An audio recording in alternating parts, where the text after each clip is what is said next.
Assalamu alaikum everyone. Welcome to the new lecture of climate change and sustainable development. এটা আমাদের first যে লেসনটা ছিল সেটার লেকচার। তো শুরুতেই আমরা যেটা দেখব সেটা হলো ক্লাইমেটের ডেফিনেশন।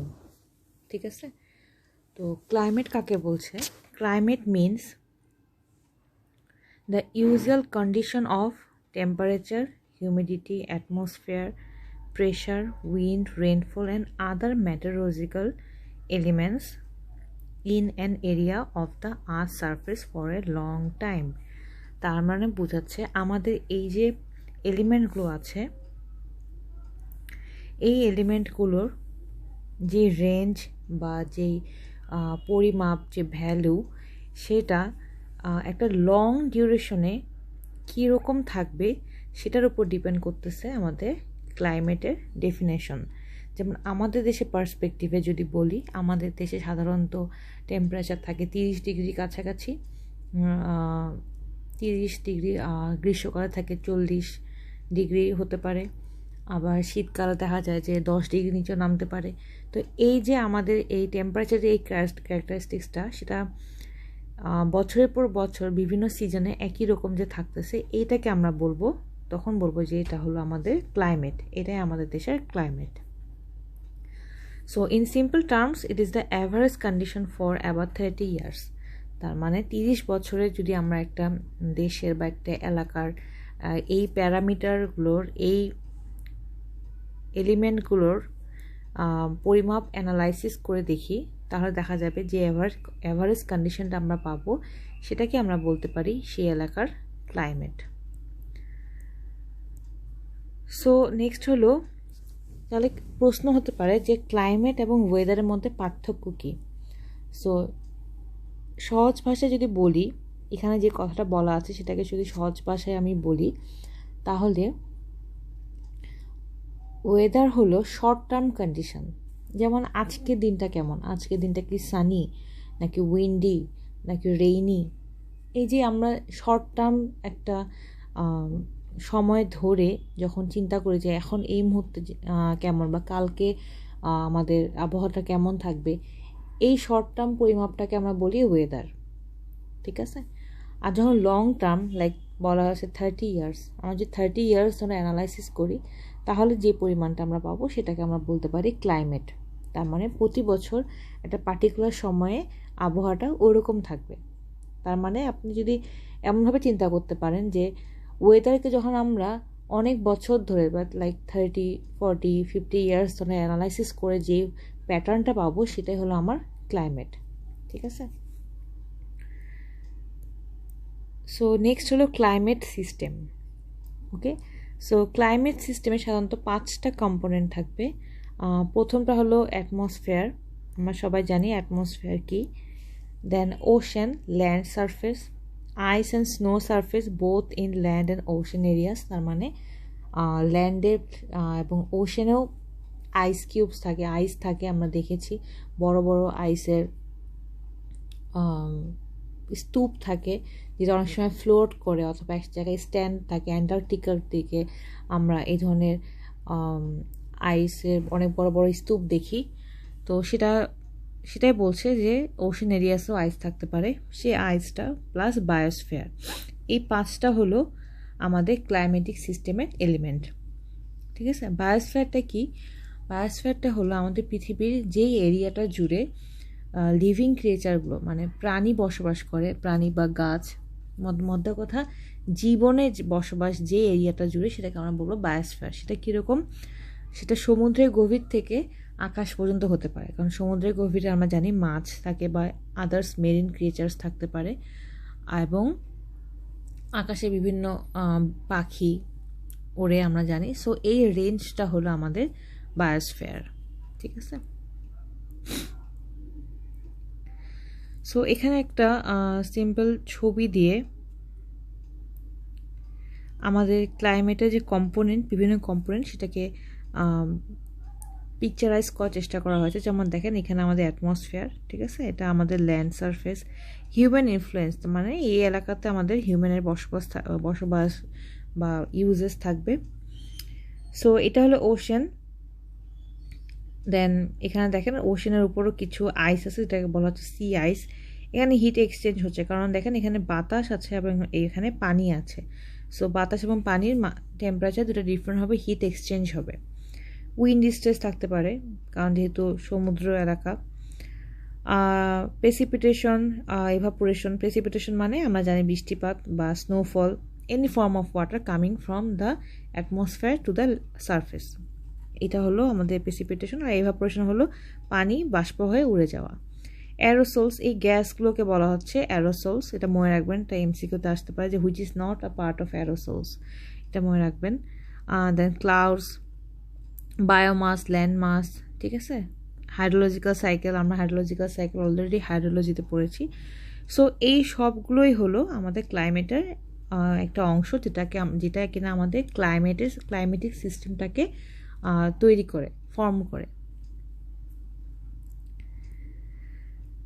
সো ক্লাইমেট চেঞ্জটা কি, ঠিক আছে। সো এখানে বলা হয়েছে যে climate change is any significant long term change in the expected pattern of average weather of a region.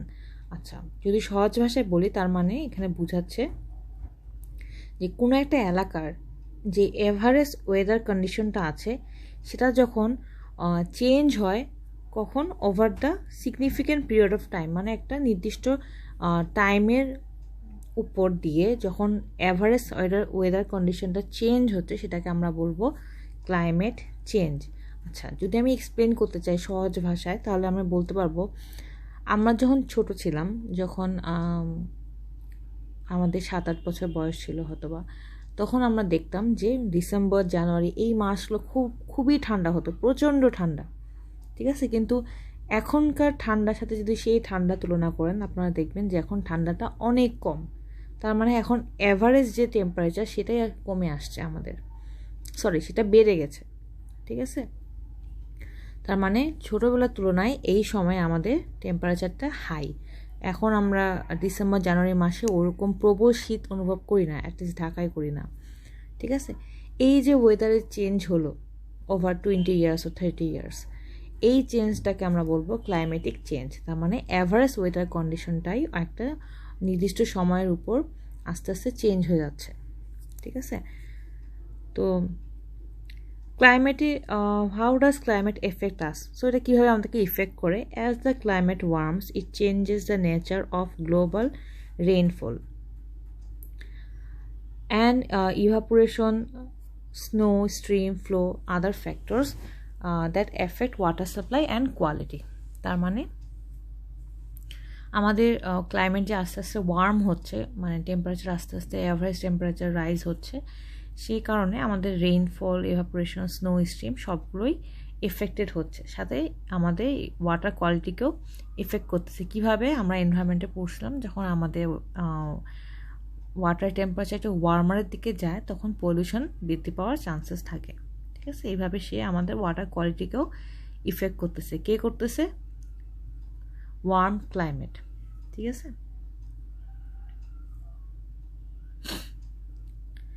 ওকে, আর আমরা নতুন একটা টপিক দেখবো, সেটা ডেভেলপমেন্ট। ডেভেলপমেন্ট কাকে বলে? সহজ ভাষায় বলা যায় act of process of growing R progressing. তার মানে এই যে আমরা ডেভেলপ করার জন্য যাই করি না কেন, সেটাই হলো ডেভেলপমেন্ট। মানে আমরা গ্রো করতে চাচ্ছি, আমরা প্রোগ্রেস করতে চাচ্ছি, ঠিক আছে, এটাই হলো ডেভেলপমেন্ট।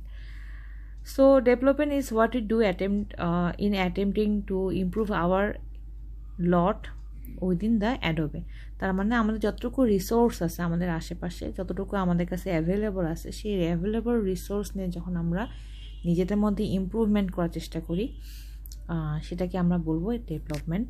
সো ডেভেলপমেন্ট শুধু নিজস্ব না, সেটা ইকোনমিক্যাল এবং সোশ্যালও হতে পারে, যেটা অনেকগুলো এনভায়রনমেন্টাল ফ্যাক্টরের উপর এবং সেগুলো ইন্টারাকশনের উপর ডিপেন্ড করে থাকে। Economic growth is the indicator of development. তার মানে একটা এলাকাতে যদি ইকোনমিক গ্রোথ হয়, ফিনান্সিয়াল ইমপ্রুভমেন্ট হয়, তাহলে সেটাকে আমরা বলতে পারবো সেটাও এক ধরনের development.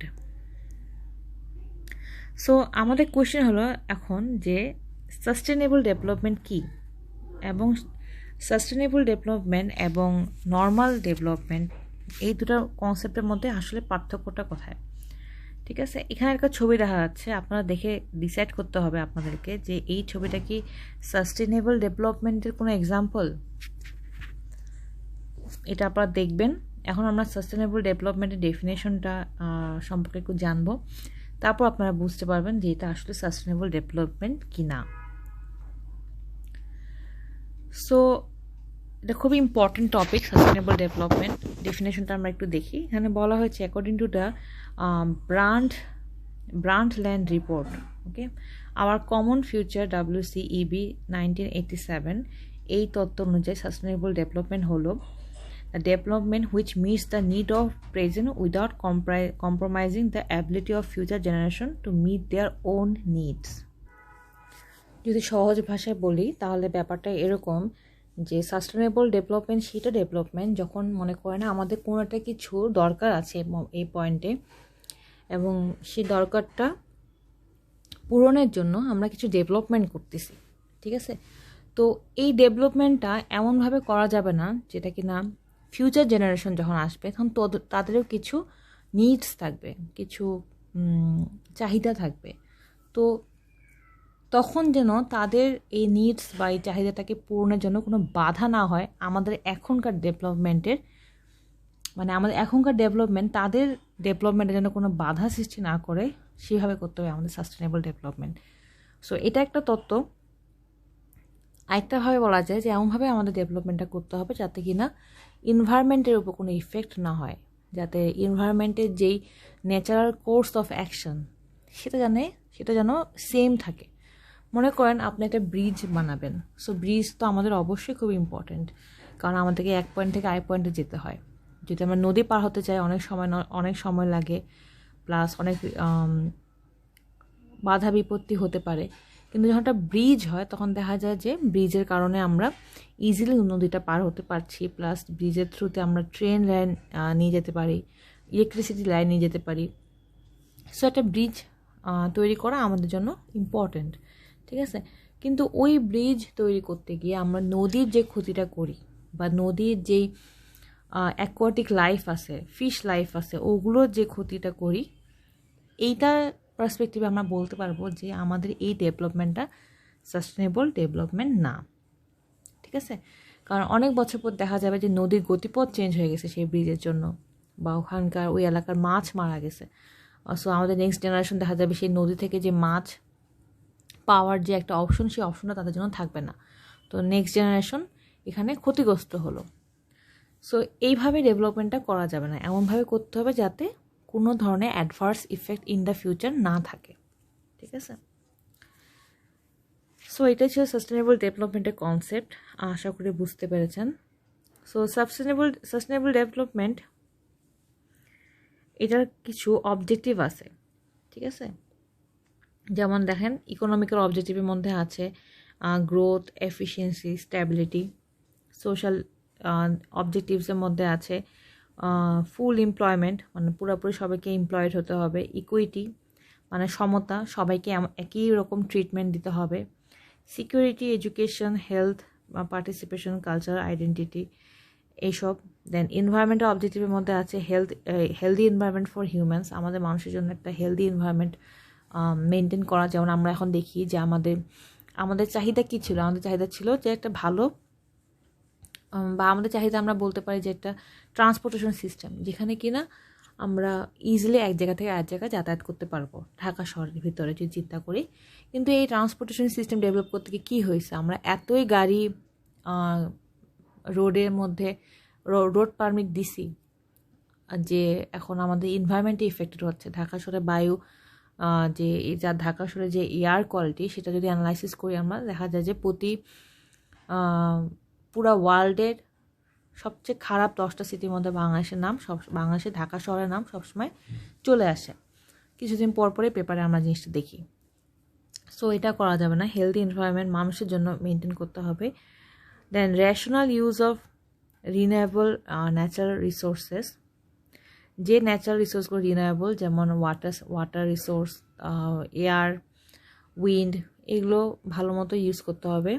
Then conservation of non renewable natural resources, মানে যেগুলো রিসোর্স রিনিউয়েবল না, মানে আমরা আবার ওইটাকে ইউজ করতে পারবো না বারবার, সেটাকে ভালোভাবে কনজার্ভ করতে হবে, মানে সংরক্ষণ করতে হবে। যেমন কি আছে, যেমন আমাদের পেট্রোলিয়াম, দেন কয়লা, গ্যাস, এগুলো হলো নন রিনিউয়েবল। তার মানে কি একবার ইউজ করলে এটা শেষ হয়ে যাচ্ছে, ঠিক আছে? তাহলে এটাকে এমনভাবে ইউজ করতে যাতে ভালো মতো সংরক্ষণ করতে হবে। যেমন সিলেটে অনেক এলাকায় দেখা যায় যে অটোমেটিকলি গ্যাস বের হয়ে সব গ্যাস নষ্ট হয়ে যাচ্ছে। বিভিন্ন এলাকায় দেখা যায় যে ভুরভুরায় গ্যাস বেরোচ্ছে, কোথাও গ্যাসের পাইপলাইন কোথাও একটু ডিফেক্ট হলে দেখা যায় যে প্রতিদিন 1 কোটি 2 কোটি টাকা গ্যাস উড়ে যাচ্ছে, নষ্ট হয়ে যাচ্ছে। তো এই ধরনের জিনিস করা যাবে না, ভালো মতো কনজারভেশনের জন্য পদক্ষেপ নিতে হবে। সো দেখেন এখানে কিছু ডটেড লাইন আছে, ঠিক আছে? মানে তার মানে কি আরও অপশন আপনি চাইলে এখানে ইনপুট করতে পারেন। সো আপনাদের এই লেকচারের জন্য, আজকে যে লেকচারটা দিচ্ছি এটার জন্য আপনাদের অ্যাটেন্ডেন্স সিকিউর করার জন্য এইটাই কাজ থাকবে যে প্রতিটা আন্ডারে একটা করে আপনি ঘর ফিল আপ করবেন। লাইক ইকোনমিক অবজেক্টিভের মধ্যে আরেকটা অপশন দিবেন, সোশ্যাল অবজেক্টিভের মধ্যে আরেকটা অপশন দিবেন, এনভায়রনমেন্টাল অবজেক্টিভের মধ্যে আরেকটা অপশন আপনি দিবেন। মানে প্রতিটা অবজেক্টিভের আন্ডারে একটা করে অপশন আপনি নিজে ইনপুট দিবেন, দিয়ে এটা সাবমিট করবেন। তো এটা হলো আপনাদের এই লেকচারের জন্য অ্যাটেন্ডেন্স সিকিউর করা অ্যাসাইনমেন্ট। আচ্ছা, মেইন ফিচার্স অফ এসডি মানে সাস্টেনেবল ডেভেলপমেন্ট। মানে সাস্টেনেবল ডেভেলপমেন্টের মেইন ফিচার কি? প্রথম ফিচার হলো এ ডিজায়ারেবল হিউম্যান কন্ডিশন। তার মানে কি মানুষের বসবাসের জন্য এমন একটা কন্ডিশন মেনটেন করা যেটা কিনা মানুষের জন্য ফেভারেবল, যেখানে মানুষ তাদের নিডগুলো সুষ্ঠুভাবে সম্পন্ন করতে পারবে, ঠিক আছে? এমন একটা কন্ডিশন মেনটেন করা। অ্যান্ড এন্ডিউরিং ইকোসিস্টেম কন্ডিশন, তার মানে একটা ইকোসিস্টেম যেটা কিনা মানুষের লাইফকে সাপোর্ট করবে এবং আদার্স ফর্ম অফ লাইফকেও সাপোর্ট করবে, ঠিক আছে? তো থার্ড হলো balance between present and future generation, which is very important. আমরা একটু আগে বললাম যে প্রেজেন্ট জেনারেশনের কোনো ডেভেলপমেন্টকে স্যাটিসফাই করতে গিয়ে দেখা যায় যে আমরা ফিউচার জেনারেশনকে ক্ষতি করতেছি, এটা করা যাবে না, একটা ব্যালেন্স মেনটেন করতে হবে। দেন ইকোনমিক, সো ইকোনমিক্যালি যেটা বোঝাচ্ছে সেটা হলো, এটা আপনারা পড়লে বুঝবেন। এখানে যে কথাটা বলছে সেটা আমি যদি সংক্ষিপ্তভাবে বলি, মনে করেন আমরা পুরো ওয়ার্ল্ডে প্রায় 7 বিলিয়ন মানুষ আছি। তো প্রতিটা মানুষেরই কিছু চাহিদা আছে, মৌলিক চাহিদা, যেমন খাদ্য, বস্ত্র, অন্ন, বাসস্থান, এডুকেশন। তো এই চাহিদাগুলো মিট আপ করতে আমাদের ডেইলি কিছু গুডস, রিসোর্সের দরকার পড়ে, সার্ভিসের দরকার পড়ে, মেডিকেল সার্ভিসের দরকার পড়ে। এই সার্ভিসগুলো যেন কন্টিনিউয়াস বেসিসে প্রোভাইড করতে পারে আমাদের সরকার, সেইটা এনশিওর করতে হবে, ঠিক আছে? সেটা হলো সাস্টেনেবল ডেভেলপমেন্টের feature under the condition of economic.